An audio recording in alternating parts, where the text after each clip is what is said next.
ఇవి పెరుగు బూరెలు అంటారు. చాలా బావుంటాయి టేస్ట్ అయితే. ఏం లేదు మైసూర్ బోండాకి ఎలా అయితే కలుపుకుంటాం పిండి అలా కలుపుకోవాలి. ఒక కప్పు మైదాకి ముప్పావు కప్పు పెరుగు ఏసి, కొంచెం సాల్ట్, కొంచెం బేకింగ్ సోడా ఏసి మిక్స్ చేసి ఒక 2 అవర్స్ పాటు పక్కన పెట్టుకోవాలి. ఈలోగా ఏ కప్‌తో అయితే మైదా తీసుకున్నామో అదే కప్‌తో షుగర్ తీసుకొని గులాబ్ జామ్ పాకం ఎలా అయితే సేమ్ అలానే పట్టుకోవాలండి.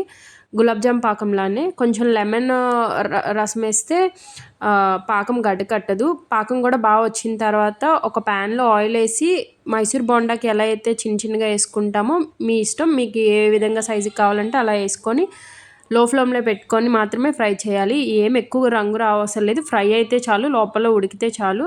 ఇలా ఫ్రై అయినవి వేడివేడిగా ఉన్నప్పుడే పాకంలో వేసేసుకోవాలి. చాలా అంటే చాలా బావుంటాయి. మా అమ్మ వాళ్ళ టైంలో చిన్నప్పుడు ఇవే వాళ్ళకి గులాబ్ జాములంట. మా ఇంటికి ఎవ్వరు చుట్టాలొచ్చినా సరే మా అమ్మ ఇవే చేసేది. చుట్టాలొస్తే మాకు మంచి హ్యాపీ అనమాట. మా అమ్మ పెరుగు బూరెలు చేస్తదని. చాలా బావుంటాయి.